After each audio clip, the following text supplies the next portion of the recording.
Hi, everyone, and welcome to Best Podcast Ever, where three idiots you don't know talk about a hobby you've never heard of. Why do I even intro it like that? I don't know. I think we should just move in from that and on and over and under to the fact of recognizing that Kevin is no longer with us. Kevin is more of a auxiliary, like, cameo character. Yeah, he's a recurring character at this point. Right now, he's screaming at his phone. Yeah, like, I wanted to be there. Or crying a single tear, one or the other. Because rest assured, Kevin fans, he's very sorry that he isn't here for you. But he told me personally that he hates you and he just wanted you to be sad. No, maybe. Well, I mean, Kevin fans, so that's Kevin and his wife. Yeah. Hey, Sarah. We've narrowed down the Kevin fans. Yeah.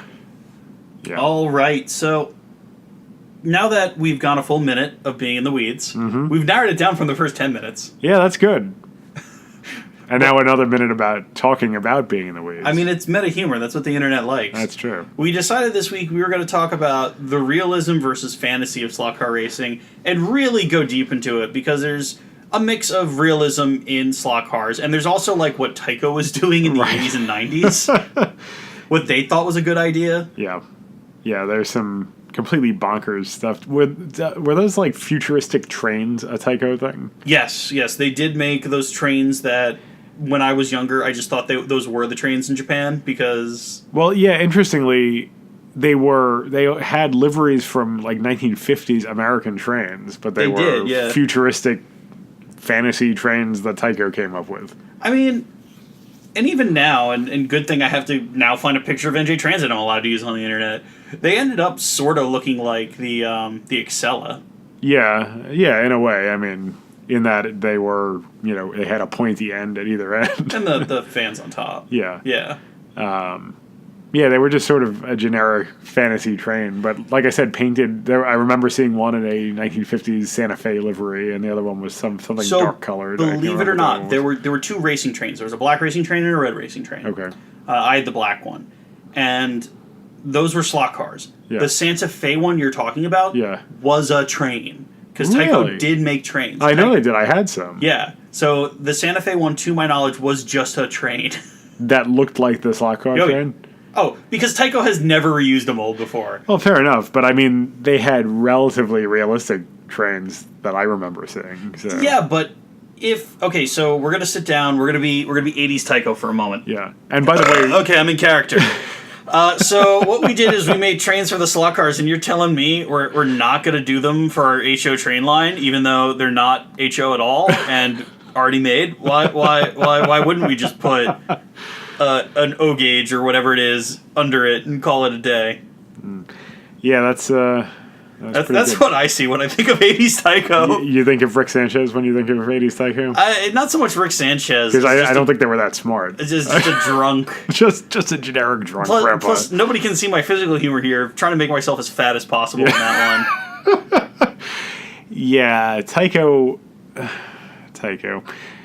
Well, we're just going to be as New Jersey as possible. Tyco was from South Jersey, from Mount Laurel, in the Philly suburbs, and yes, I am picturing exactly what I think Tyco looked like. I have no idea I don't know anybody who worked at Tyco. I don't know anything about them. They might be wonderful people, but I just have the remnants of a sub sandwich on my shirt. Yeah, I'm lean back in this chair. Exactly.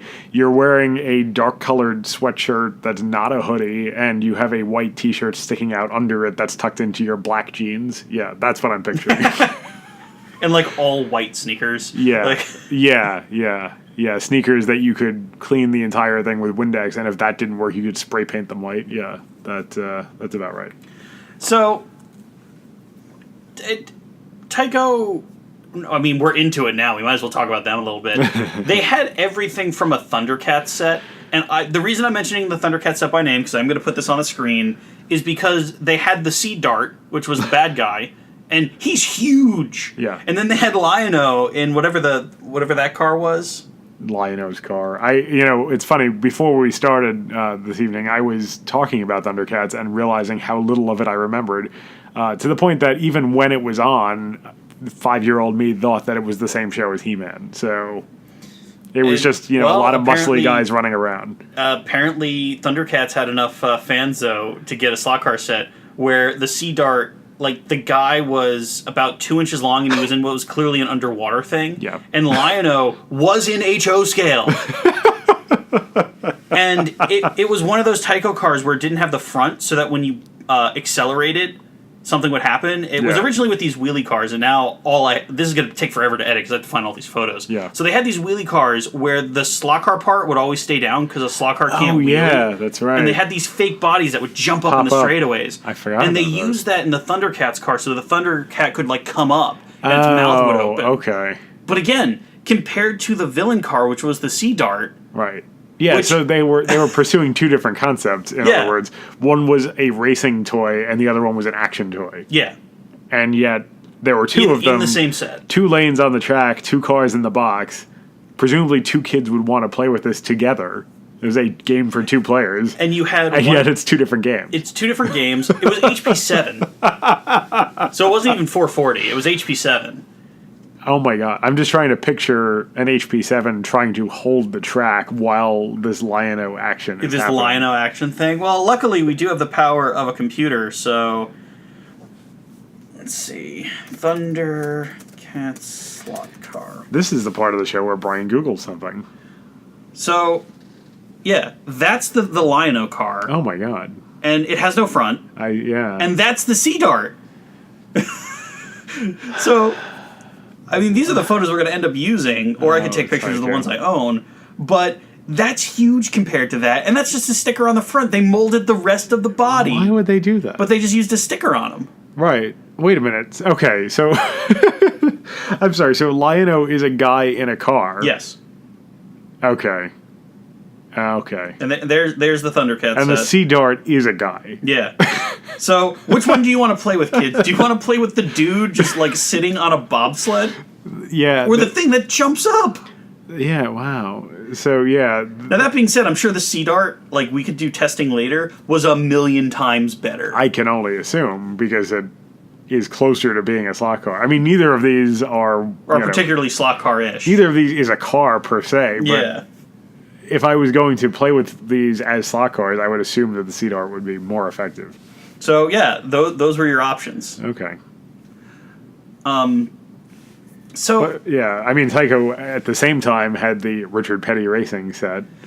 They had a lot going on, but like, if we're starting all the way in fantasy, we might as well start here. I'm trying to think of what the other sets were called. I mean, besides the Wall Huggers, just in general. The Wall Huggers in general, but they had this like Doom Bridge thing that I can see in my head, but I don't know the name of it to look it up. Yep, I remember that.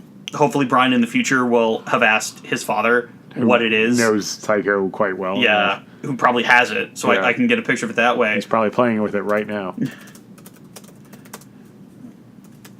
But also, we have this thing. What the hell is that? I'm trying to see. Haunted Highway. That is definitely what it is. Oh, I remember that. Haunted Highway. Yeah, I remember the commercials. I remember the commercials, and I played with it a little bit. So I've seen the cars in the store. Yeah, this was Magnum. This was Magnum 440X2, and it was Road Reaper and Grave Runner, not Grave Digger, because you can't do that. Right. Grave Runner. What is a Grave Runner? Is he a runner who is grave? Yeah, is he just like a heavy runner? A grave runner. He's very serious. But I mean, it's the same variety pack of track, or the same figurine as every other Tyco set with that year's gimmick. Yeah, and it has this little castle in the background, and it has this eyeball rolling thing. Okay. And here's my favorite part of this, and this is going to be the hard one to get an image of. In the Tyco Collector's Book. Okay. The Tyco Collector's Book is actually not that big. The Aurora one by, and I'll drop a name because he sells it, and he's a friend of mine, Bob Beers, is this wonderfully created, goes through all the prototypes, all the everything, and it's about 400 pages. Yeah. It's pretty thick. And then there's the Tyco one. Yeah, I mean, I've seen some of the Tyco one when we were talking about the Chapalola. It's like 60 pages. Yeah. The entirety of Tyco's slot car line is like a leaflet. Yeah, which is amazing because Tyco is very good at, popping one mold and just painting it as a million cars. And then I guess it doesn't take that many pages to, say... Show off, like, this also comes in. Here's a chaparral, and it also comes in the following 37 colors. No, it has all the chaparrals on that one page. It does, yeah. Yeah, I hope I can get images of that. Also, I hope I get images of it, because in the Tyco collection book, there's Grave Runner, Road Reaper, and then the Eyeball. They gave the Eyeball the same billing as an actual car. I guess they were just trying to pad it out. Did it have a chassis? No, it didn't have a chassis. It was a ping pong ball. Oh, so it was just a prop. Why? Yeah. That's really weird. Which is weird, because none of the other props get billing with the cars, but that does. Tyco yellow guardrail. Here's the thing. It might be because it was probably a part that you could send in to get a replacement for. Okay. That makes sense. And there are a lot... So it has a part number. It has a part number, as opposed to the track, which is... Good luck. Generic. Go to the store and buy more. I love Tyco. Tyco, to their credit, the only time I had any contact of this type with Tyco, and it was actually my mother did it on my behalf, was for Dizzy Dizzy Dinosaur, which was a Tyco board game featuring a wind-up dinosaur that ran around and knocked stuff down. To their credit... The dinosaur was broken in the box when I got it, and they sent us a new one, no questions asked. So, way to go, Tyco. Yeah, nowadays I've been making 3D printed parts for my mom's classroom when all my toys from the 80s and 90s break. But to hop back to Tyco, another thing we'll go off about, and before we talk about the other kind of fantasy liveries, since we got on the topic of Tyco replacement, when Tyco got bought out by Mattel, they rebranded Tyco slot cars to Electric Hot Wheels. Yes. And then the strangest, stupidest thing occurred. If something broke and you sent in for what you broke, they would send you something back that was almost the same. So, for example, the car Twin Mill? Yes. Yeah. Okay, so Twin Mill is normally shown in gold. Correct, yes. And when they made the slot car, they made it in gold. Mm-hmm. Okay, so say you're an 8-year-old and you break the golden Twin Mill. Wait, they made so after they branded it as Hot Wheels, they did some of the Hot Wheels cars they made as Twin Mill. That I don't remember. Yeah. I just remember maybe because I was not into the fantasy cars in general, so I just remember that they branded it as the race cars were, the realistic race cars were branded as Hot Wheels instead of Tyco. But they made a couple of fantasy cars. Fascinating. Did they make the toilet car? I hope. No, they really just made Twin Mill and this really bad-looking Willys look-alike pickup. Oh, yeah. That was the other one they did as part of the set. Yeah, which I had a Hot Wheels Yeah. Yeah. But the reason I bring it up is if you broke the golden Twin Mill body and you said, Tyco, please send me another one, they would send you colors they never sold. Really? So, there were people, and of course, the moment the slot car guys heard about this... Yeah, of course, once the collectors figured that out. I mean, that's there was a see-through green one. That's the worst Easter egg ever for Tyco. Yeah. It's a great Easter egg for the collector.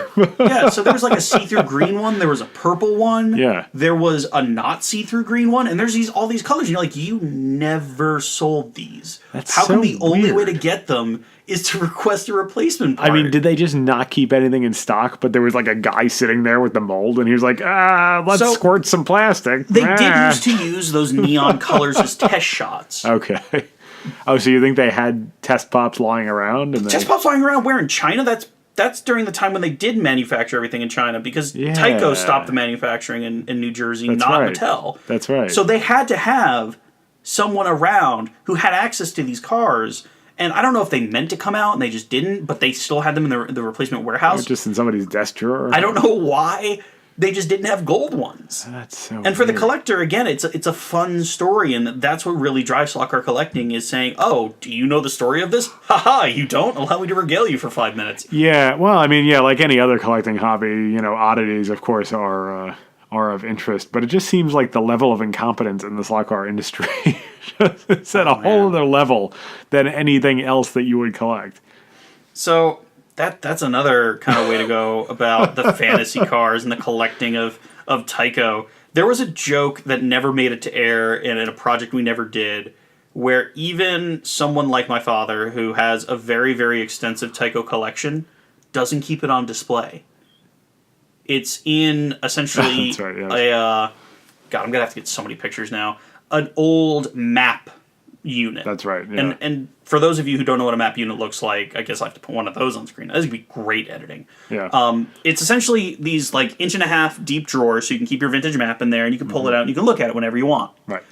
It also happens to be the perfect size to keep slot car trays in. Yes. So every last one of his Tyco cars is hidden. Is in this one Globe Warnicky case where you can't see them unless you actively open. Yeah. You know. It's true. I guess, Tyco, in a way, is sort of a hidden shame among the collecting wing of the hobby. It was always Brand X. Yeah. I mean, as somebody whose interest is not in the collecting at all, I've always just raced slot cars. I have no problem with Tyco at all, but it definitely among the collectors, it has the stench of being second best or third, fourth, fifth best around it. I'm sorry, I just saw that there was another Haunted Highway. Oh. I've never seen that one. And neither will anyone else, because that's a tiny picture. Oh, I'll put it up there. Who cares? Yeah. Who watches this? But, yeah, to speak to what you said, they always were trying to do a gimmick. They were always trying to do something to steal market share away from Atlas. Yeah. Tyco, not Tyco, Atlas, Aurora, Lifelike, Cox. And here's my favorite part. They outlived I was going to say, every last one of these companies. I mean, Tyco abides. Yeah. I mean, they hung in there. I mean, if you consider Tomy as a successor to Aurora, then I guess Aurora wins. But I don't, you can't really count that because it changed hands. So I would say Tyco technically won the longevity game. They got to dance on the graves of all of their competitors to the Grim Reaper of corporate acquisition, or Road Reaper. Ultimately came for them. Yeah, wow. That's and we've been over this. They got bought by Mattel not for their slot car line, but for their RC car line, which was immediately canceled. Yeah, which Mattel had no interest in anyway. I mean, I guess someone at Mattel wanted it and then decided they didn't want it, like, the second they had it. Much like a kid going into the store and desperately wanting a Tyco turbo hopper and then finding out the 9.6V, because they never said 9.6 volt. They never said 9.6V battery. Took 18 hours to charge and you could play with it for 10 minutes and then didn't want it anymore. You saw the turbo hopper slot cars, right? Yes, that's right. They did slot cars with the turbo hopper. The turbo hopper chassis is unique and it's You're kidding! It's a different chassis. I assumed it was derived from the 440. It's derived from the 440. However, because it's a shorter wheelbase. It's a shorter wheelbase, and those rear tires are so massive they had to like drop the magnets because it's like, okay, right, that rear axle's ridiculous. They geared it to 1 million, by the way. The crown gear in the turbo hopper is insane. Yeah. Did that come in a set, like an obstacle set? Yes. Or okay. Yes, it came in a set, and then. Oh man, I hope I can remember the name of it. Tyco Turbo Tread? Oh, Turbo Tracks. That was the one with the bulldozer tracks. Yeah. Yeah, because that came as an RC car. This also came as a slot car. Yeah, that's a terrible There it is. Yeah, there it is. That's a bad idea. Oh man, I still have that. I'm sure my treads are dead. But when you're I'm growing sure up they're dry rotted. When you're growing up in a slot car shop, you look for the weird things. Yeah. And Tyco always had the weird things, and it was neon green, which. Yeah, so I never had a Tyco 9.6V RC car, but I did have a couple of the like second tier Tyco RC cars that let you use real batteries, which the ones that just went backwards and to the left, and then you hit the button and then went forward. Well, so I had a micro hopper, which was that. Yeah, it was a smaller turbo hopper that. Whoever came up with that RC design, I hate you. But interestingly, they did the Days of Thunder cars. Full featured, but they used regular batteries. Like they had the same controller as the turbo hopper. Probably because it was a movie tie-in, and they knew people weren't going to have the patience. Yeah, it had the two sticks, the up-down stick and the left-right stick. And I also have a Domino's Indy car that's that. So there were some oddities, but again, I think Tyco is a paragon of inconsistency. Yeah, because Tyco, to my knowledge, wasn't Tyco the people who made crash test dummies? I think so. I mean, I had some of that stuff. Yeah, by now it's on the computer screen. But Crash Test Dummies did have an RC car that I know my little brother had that just ran off of like C cells. They had an RC car of that. Yeah, well, because I had some of the action figures later because my little brother had it.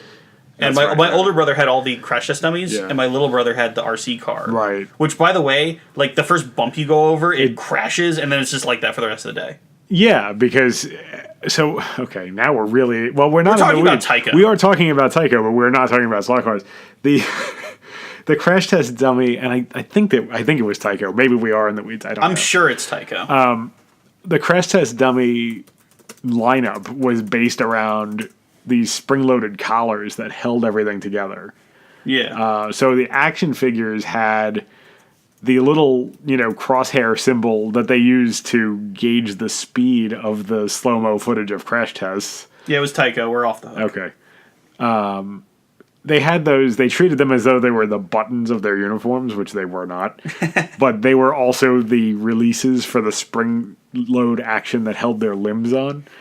And so the idea was that when you crashed the action figure's vehicle into something, I was that for Halloween one year. I had that costume in third grade. I will send you a picture, and it will go in this. Because this is going to be a slow pan to the reveal of that. But if you have that photo, I must have it somewhere. That is going to be amazing. Oh my god! Just crash test Gimp. Age 9, no less. Yeah. But anyway, so your guy, Daryl, was the one guy's name, and everyone else's name was something about crashing. It would be like spin out, spare tire, carnage, but the one guy's name was Daryl.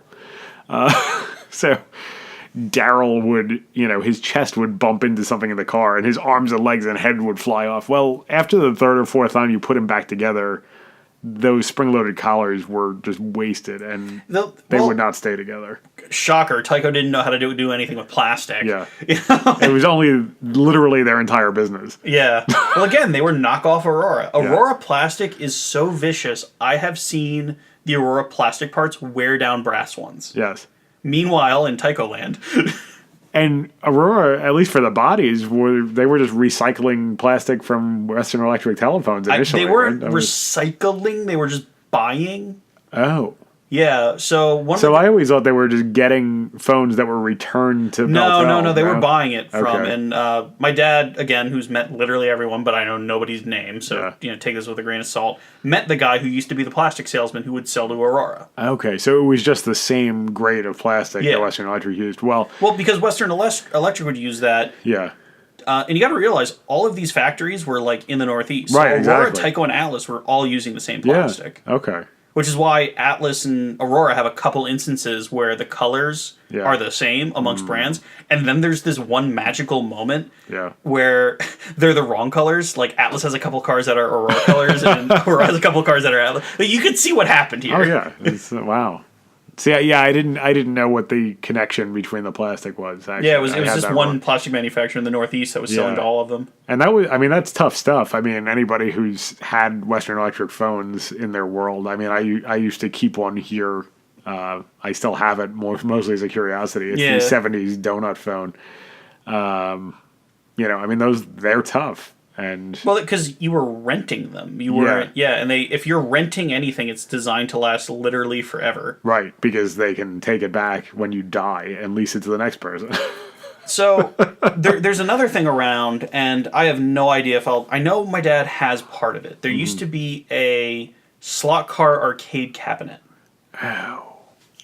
And they were essentially Lexan-bodied cars that were in a dome. It was like a bubble hockey. Right, and you had to be in the right gear at the right time, or it was just enough dead zone that your car would stutter. Okay. And it was a racing game. Essentially, there were 4 positions, be in the right position. Oh, I think I might have seen one of those ones.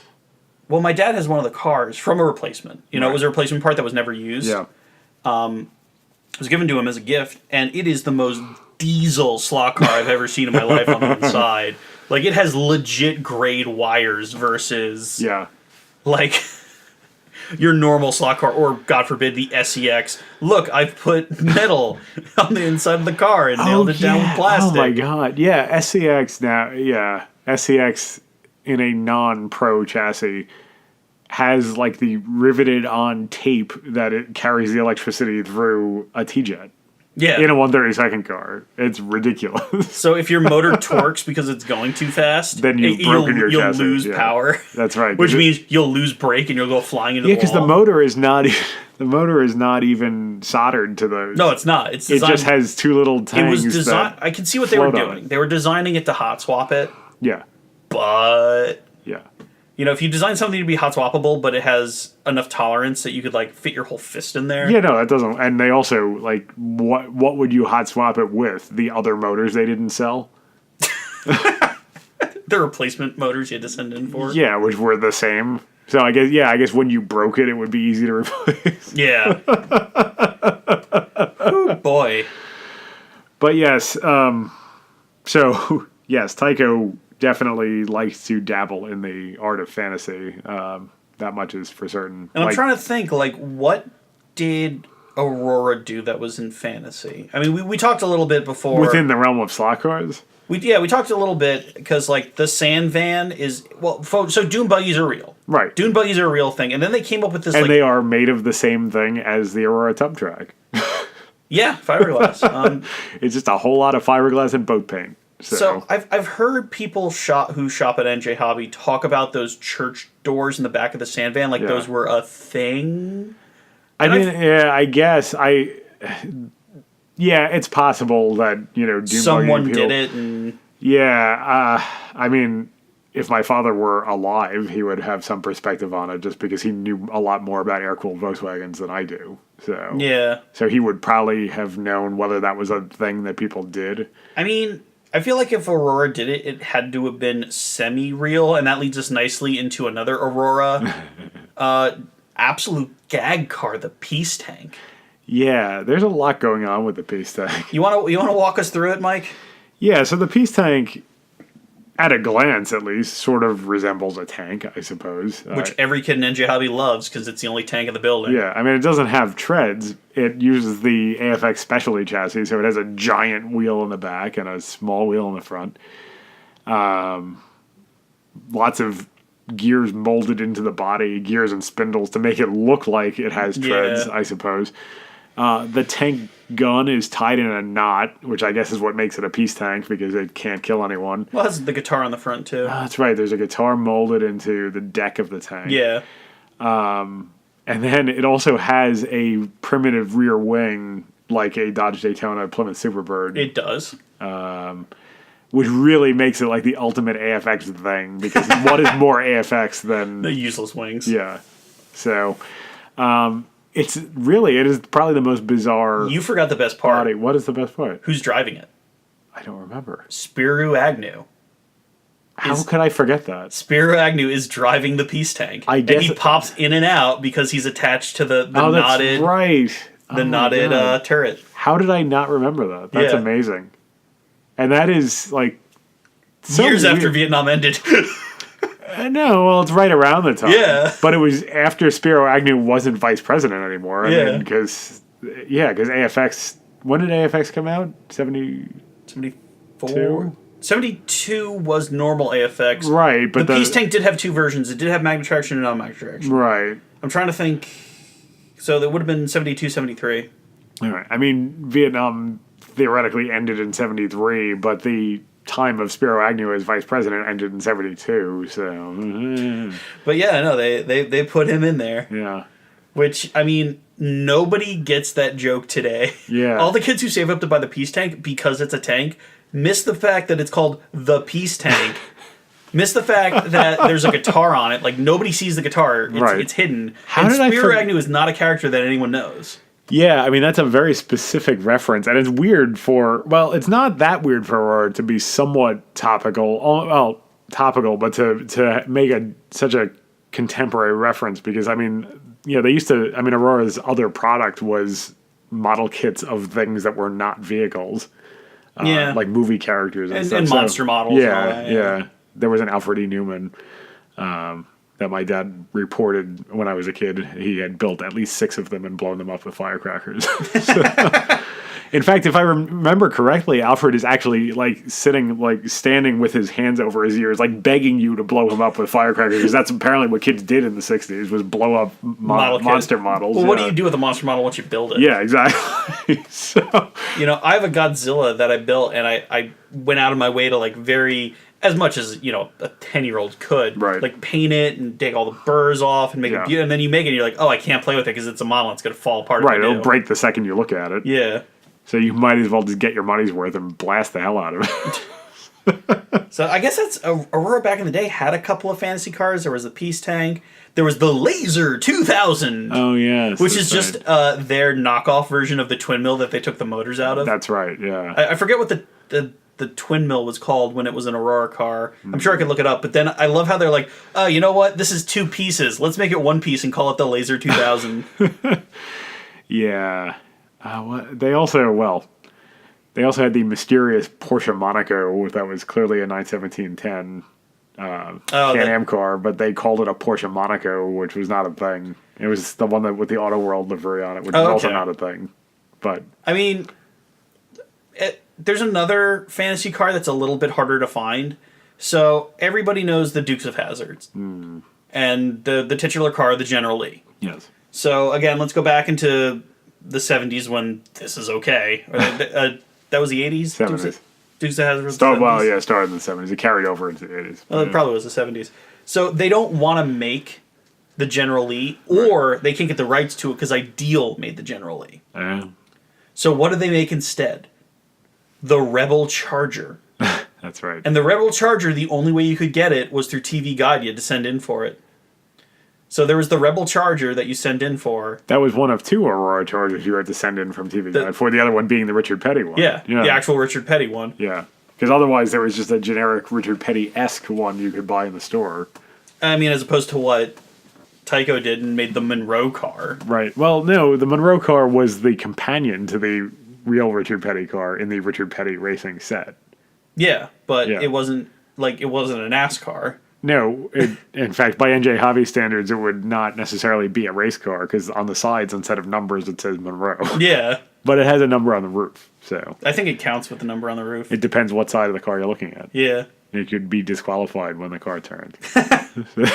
We've had worse arguments at NJ Hobby. That's why we don't run narrow-pan NASCARs, because the Monroe car would raise too many questions. Is it a street car? Is it a NASCAR? Plus, there's only 2 options. Yeah, there's a Buick or an Oldsmobile. Yeah. The Richard Petty Buick with or without the big window in the back, or the Tyco Buick. You know. That Tyco Buick. We've gotten so much mileage out of that one. It's chrome. It has a number on it in AFX colors because Tyco. And then it just has a... There is actually currently in IMSA a Visit Florida car that uses the Tyco premise for its livery, so you can... Stop saying things I gotta find, Mike. Yeah. But also, this is in the realm of fantasy that Aurora did, and this is part hearsay. So Aurora came out with an entire line of cars called Super Tractions. Mm-hmm. And they ran better. Essentially, it was their first stab at the inline motor, which just ran better than Pancake. Right. Period, the end, forever. But... Well, actually... Go away, Show Racing Group. Yeah. Go. We're talking about Tycos today. There's nothing for you here. They, instead of coming up with new molds, they just used the Magna Traction molds, and those are all the chrome ones. So they were just trying to attract kids with the shiny thing. Okay. And that was the idea behind it. And those chrome colors, as anyone knows, come in a variety of things because they were vacuum plated. Right. As opposed to electroplated. Yeah. So the chrome doesn't stay on there very long, even back in the day. Say if you, hit something with it. I don't know why that would happen to a slot car, but, whatever. So getting some of the chrome colors is super hard. Getting a good color of the chrome colors is super hard. Yeah. And then, while we're on the topic of collectors, Aurora just put random colors under there. So if you strip those cars, sometimes you get a white one, sometimes you get a black one, sometimes you get a color that doesn't exist. Sometimes it's just what were they doing? I don't know. Yeah, I mean Tyco would pretty much chrome black or white. Right? Even they like let some weird things through. Like, do you know how the NASCARs near the end and even lifelike were like 100% painted? Yeah. Sometimes, and some people collect this because they're insane. If you flip them over, like the U.S. Army car in lifelike, and I'll put the one I'm talking about on screen. In the store, we had an entire box of them. Yeah. Because lifelike was still a company back in the day. Right. As I recall, I mean, I remember all the lifelike NASCARs being white inside. Sometimes they were green, sometimes they were black. Really? And people would like search those out and try and find them and collect them, and I'm like, what? I mean, yeah, that's sort of the end game of the collecting hobby, where you are now collecting the elements of the things you have. Well, and there are some cars, and this is going to confuse everybody, but now that I'm editing, I guess I'm putting things up on screen. Aurora Vibe. Mm-hmm. Full name, Aurora Vibrator. Everybody at tee-hee-hee. Get it out of your system. Yeah. There are people I know who collect the different drivers. So, like, do you have the black Corvette with the driver with a red coat? Do you have the black Corvette with the hat? Do you have the black Corvette with the guy with the brown hair? Yeah. Do you have... Fortunately, there's a lot of these out there on the market because everybody who had them electrocuted themselves playing with them. So... Yeah. Nobody keeps them long. They're just in circulation forever. I remember seeing God for a moment when I was part of a recreation for the race at Henry Harnish one. And we're breaking the no-name rule there because this is just in public record. Yeah. Henry Harnish won the 1962 Ford Aurora Grand National. Yeah. And we were going to recreate it. And I was one of the people invited to do it. And up until then, I had never played with a Vibe before. Because, why would I? So luckily, my dad has the hobby shop, and he let me, put one together. And the first thing you do with a slot car is you don't put the body on it. You just have the chassis in there. Make sure it runs. And you make sure it runs. And I pulled the trigger and nothing happens. Don't do that. Now, back in the day, you pull the trigger, and the triggers used to be metal. Yes. They are now nylon. Yes. They used to be metal. With good reason. And if you pull the trigger and the car doesn't go anywhere, Mike, what do? You pick up the car. You push it, don't you? Yes. You touch it. You touch with the power still down when you're holding the metal trigger, and now I've completed the circuit. Yeah. Yeah. What kind? I mean, were you running that on AC? AC, yeah, that's what I run on. Yeah, I was going to say you had to be using the correct power supply because it wouldn't run on a DC. Oh no, it does run on DC. It totally runs on DC. But that's not what we were doing. Because you were reenacting, so you had to run it on the original power supply. Oh yeah, I had an AC power supply. I was in my parents' living room. This is a fantastically stupid idea, by the way. Give children live 110 volt AC. Especially when they worked on DC. Yeah. That's the part that amazes me. Because it was like a door buzzer. It was a door buzzer, right? Yeah, so it was a little read from a door buzzer. That's amazing. I didn't know you could run them on DC. That's ridiculous. Yeah, no, we run them in NJ Hobby all the time. So the long and short of it was that Aurora didn't want to pack an AC adapter in with it. So they said, here you go, here's a cord. It had an adapter. There are AC adapters. I know, right? It's a step down. It's essentially stopping it from being a bajillion volts. Oh, so it steps it down to less than 110 volts at least. Yeah. Because that's what comes out of your wall. Yeah, it stepped it down to like a nice 40 or 20 or whatever dumb number it is. Enough to not feel good. Enough so that it went across my freaking heart. And yeah, because AC doesn't feel good in general. Not that DC feels great, but AC really doesn't feel good. You can totally let go of something when the power goes through you, right? You totally don't stand there gripping at your controller going, for 10, 20 seconds. Yeah. So, yeah, I mean, I guess it's a good thing that these were toys for baby boomers because there were so damn many of them that they could afford to kill them all with toys. Well, the original Aurora Vibe was essentially a train accessory. We've talked about this. That's right.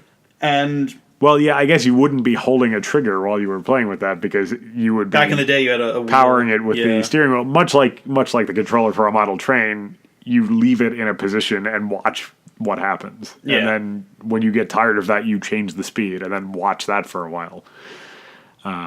But yeah, I mean, adapting that to a controller made things exciting.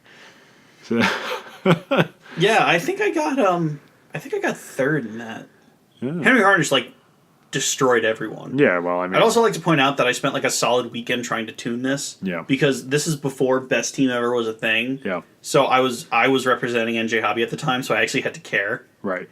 And I was tuning it, and there's nothing. You're never going to find, unless Henry Harnish has written a guide on how to tune these things. Right. There is no guide. And I did like everything my brain told me to do with a slot car. And it's the day of the race. I go to Henry Harnish and I go, "Hey, do you want to take a look at this before the race?" And like it's literally like, and then he hands it back to me, and it's 1,000,000 times faster. What is this nonsense? That is amazing, freakish at best. Oh man, it was great. Yeah. But yeah, what actually gave us the idea to talk about fantasy and reality in slot cars today was we ran a Group 5 class recently in 1/32nd scale, sideways Group 5, and Kevin enjoyed how my Martini Porsche 935 ran, so he ran out and got a Pink Pig livery 935. Not a thing. No, not a thing. So, sort of in this liminal space between fantasy and reality, you have slot cars that are almost realistic. And okay, so let's back go ahead. To Tyco. Well, no, not even back to Tyco. Let's go ahead and name the ones that we're constantly making fun of. Yeah. Now that we do pictures, USA edition. Yeah. Ford Mark IV. Correct. Yes. Gulf edition Alan Mann. Yep. Yeah. Yeah, I mean, there's cars that specifically did not run in the... I mean, they like part of the story of the car is that they didn't run in these colors. John Player special. John Player everything, yeah. Gulf everything, really, at this point. Sunoco everything. Sunoco everything, to a lesser extent. I mean, I can't think of a wrong Sunoco car I've seen, although I'm sure there are some. If I can get to my... sounds like I do have to go to my dad's basement and take a couple photos, but if I can get down there, will you see the wrong ones? I guess in the early 70s when Sunoco liveries were common, and Roger Penske and Mark Donohue had made the Sunoco livery famous in racing at that time. It hadn't, but it's funny, like it didn't have the staying power that others did. I'm not sure why. I mean, I guess Sunoco lost interest in racing at some point. Probably until they came back as a sponsor of NASCAR.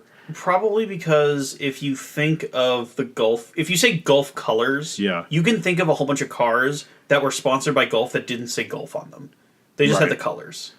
Well, yeah. I mean, in slot car form, they didn't necessarily say Gulf on them. They did in real car form. The Ford GT40? Yeah. That one said Gulf on it? They it? had Gulf... like on the fender. On the fender, it wasn't as bold. I mean, sponsorship logos grew bolder as the 70s went on. Yeah. So in 1969, there was some mild Gulf branding, and by the end of the 70s, it was flagrant. I mean, interestingly, when you say Gulf colors, you think of the powder blue with the orange trim. Yeah. You know, that was John Wyer's team, which was the Ford factory team in 69, then became the Porsche factory team. And then John Player, the black and the gold, that's just... The blue and the orange looks good. The black and the gold looks good. That's why those brands have staying power. But what I was actually getting at was that the early McLaren color was orange, but that was also sponsored by Gulf. Like McLaren was sponsored by Gulf. That's why it was orange, because orange I don't think is New Zealand's racing color. I have no idea what New Zealand's racing color is. Probably whatever Australia's racing colors are. Which is green and yellow. What dartboard did they throw at to get the racing colors? I don't know. To take a step aside for a moment. Yeah, I mean, in fact, I'm pointing across the room. Hey, everybody, look what I'm pointing at. I'm pointing at Jack Brabham in his green and yellow Brabham. Yeah, there's an orange McLaren back there. Yeah. I don't know. What is that advertising so I can find it later? The Grand Prix of 1970, whoever, October 4th. Okay. Yeah. That's enough for me to find it later when I'm listening to this. That's 1970, that poster. Okay.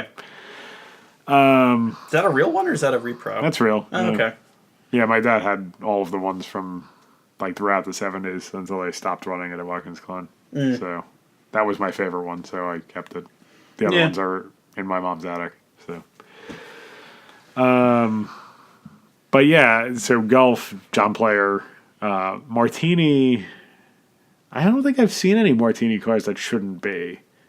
And that's kind of funny because that's an iconic livery in its own Well, right. because they go the opposite way. And they can't say Martini on them, and they say, like, Porsche Racing or... That's true. There are some that, depending on the brand, they observe the no alcohol thing. And they... There were so many ways that they did the no alcohol thing, especially with Martini. Martini seemed to get the bunt of it the most. Because I remember there was a Martini Racing thing that came out from Fly. Yeah. And either it was done completely... without the logos, and the logos came in a decal sheet on the bottom. Right, which you could then stick on, yeah. Or there was the way Slot.It did it, where... You had to scratch it off. Yeah, they told you to take tape. Yeah. And, leg hair wax removal. Because they did that with their Marlboro 956. Yeah, they did. That was the first one I remember. It had the... the Marlboro was under there. It had the barcode pattern instead, which was... an 80s way of not putting Marlboro on things. And McLaren did it for Formula One as well. But you could basically rub that off and it said Marlboro underneath. And the first silk cut Jag from Slot.It was the same way. That's right. It had the dashes. Yeah. And I remember there was a lot of people at NJ Hobby talking about, the ones with it still on are going to be the rare ones because everyone's going to take. But the moment any collector has that thought, no one ever made the car look right. Yeah. No. I mean, again, this is the collecting versus racing conundrum. I lack the presence of mind to be a collector. And we've talked about this a little bit. I'm a collector of certain things until I find an easier way to do it. Yeah. Like the old video games. Yep. We got our not illegal at all. No, in fact, this never happened. No. Yeah. That didn't happen. And... those once you get those, you're like, meh. And like with slot cars, I have a couple that I like. Yeah. I mean, I have nowhere near my dad's breadth of collection. I mean, I do have a few that I haven't unboxed. Interestingly, I have a corner. Yeah. I mean, I have a Pink Pig Le Mans Miniatures 917. Yeah. The only car that ever ran in that livery because it was a joke livery that the Yost team put on this experimental bodywork because it was so weird looking anyway. They decided to let's just go nuts with it. And the funny thing to me, and this is how dry my sense of humor is, they thought the car reminded them of a pig because it was wide and stubby. So what did Sideways do? They put that livery on a Longtail 935, which is the length of two of the actual pig. Yeah. I guess once you get rights to something like that, you just go nuts. You do it as many ways as you can. And, here's a company we always love beating on, and I love mentioning them because this means we could put it in the tag data for the podcast, Carrera. Yep. Carrera won't do a fake car in a model they have. Mm-hmm. So, for example, we always talk about it. They made the, what was the Porsche... the 91730. Yeah, the 91730. They made both versions of the 91730. They clearly still had the mold. Yeah. But they never made another one because there are no more. Right. They're really, there's one sort of exception. But yeah, basically there are two versions. There was the factory racing version, which was the Sunoco Penske one. And then there was the Cam 2 motor oil, which is a Sunoco product. Land Speed Record car, which has the flush-mounted wheels and is red, but it's the same car. There are pictures of one racing in yellow, yellow Bosch livery. They did make that. Which, that's the only livery that Fly made when they made one. When Fly had done one... Because I remember the yellow Bosch one. Yeah, so. Fly had made the yellow Bosch one because that was, and that ran, I guess that probably appeared in the Inner Series at some point in the mid-70s, which was this weird island of misfit toys that ran in Europe. It would be so cool if a series like this existed now. You could basically just run whatever you had, and it was just cars that didn't fit into a category anymore. Yeah, but then the vacuum car killed that series. Did it? I don't know what happened in Inner Series, actually. What became of it. Yeah. Well, someone can look it up. Yeah. But it was just kind of a cool idea because it was such a period of innovation in racing, and as soon as something got invented, it got banned. I mean, that was just how it worked. People were just throwing stuff at the wall to see what stuck, and someone would come up with a really good idea, but it wasn't practical, but it worked. I mean, it was fast, but it wasn't practical.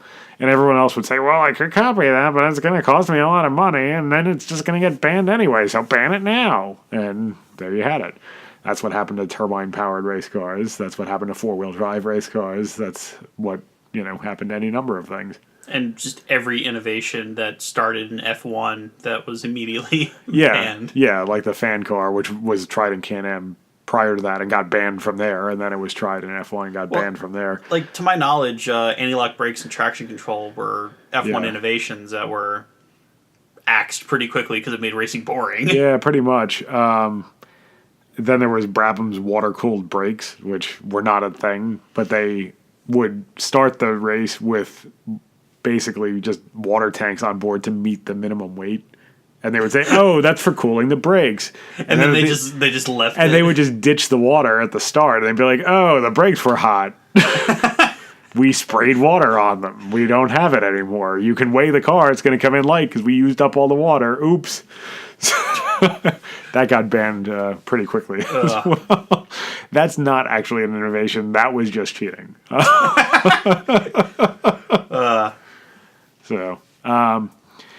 yeah, I mean, so you have this sort of, in-between fantasy thing of just randomly painting cars as things that they aren't. Like the Days of Thunder Grand Prix Luminas, which was a whole other, I think it was the same episode that we never, oh no, I think that might have been the Chapalola one. It started in the Chapalola one, and then we decided we're going to save it for the W for When a Car Body. Yeah. Before we just decided, hey, why don't we do a podcast so that something gets made? And because we thought it would be easier than finding all the pictures we would need to put on the screen, and now we've adopted putting pictures on the screen. You can go ahead and for all of you Best Podcast Ever fans out there, you could tell the exact episode Brian took over. Yeah, that's true. Because one of us cares enough to find the picture. Well, I was also going to say one of us doesn't have a family. Yeah, that's true. And just to show how inbred this friend group is, I'm sure when you were living on the same street that I am living on now. Yeah, I would have been. You would have had plenty of time to do this, but now that I'm on that particular block, and now that I only work there and not live there, that is true, folks. True fun BTE fact. Brian lives across the street from where I work, but we are never there at the same time as a result of that. And we're not even there at the same time, so I can high five Mike on my way to work. No, because I get there before you leave. So we did it. Yeah. What the hell was I talking about? Oh yeah. I mean, there's I guess variations on that. I mean, in the case of Tyco, it's obviously just sheer laziness. But I guess there's a demand out there for these fantasy livery cars. Taking the iconic livery off one race car and putting it on another one. I mean, somebody likes it. People like the livery. Yeah. Jägermeister is notorious for this. Yeah. Well, I mean, are there a lot of Jägermeister cars that are not legit? I can't think of any. There's a fly car that just wasn't a car. Oh yeah, there was the Porsche thing. Kevin had a Michelin one. I had a Jägermeister one. That's right. The 911 Evo. Yeah. I remember it was vaguely based on the Porsche GT1 car, but it was in a series of liveries that were not real. Yeah. So I had this Jägermeister, and they were amazing cars to run because they were essentially just designed to be fun slot cars. Yeah. And I remember I was going to race it in a Le Mans class. Yeah. And the guys looked at it and said, "We'll let you race it because clearly, if it was going to race, if it existed, it would race at Le Mans, but it didn't race at Le Mans. For all we know, it raced on the moon." That was an interesting level of thought coming from people who consider any car without a roof to be a Can-Am car. Yeah. And anything without wheels. Well, there's the 132nd crew, so. And that's true. There's a little bit more interest in what race cars are. A concept that cars that are not muscle cars exist, yes. Well, I mean, we're the strange people of the group. We drive Volkswagens. Yeah, that's true. That is true. We're able to name a racing league that, isn't NASCAR or Indy. Yes, and that isn't Trans Am. Or we're cognizant of the fact that Trans Am still exists. didn't only exist at the height of the muscle car days, but actually never went away. And the amount of trash I got when I tried to run that one Porsche in the Trans Am race, which again, perfectly legitimate, happened. They ran. There was a separate class, but they ran. It was Trans Am 2. We never specified.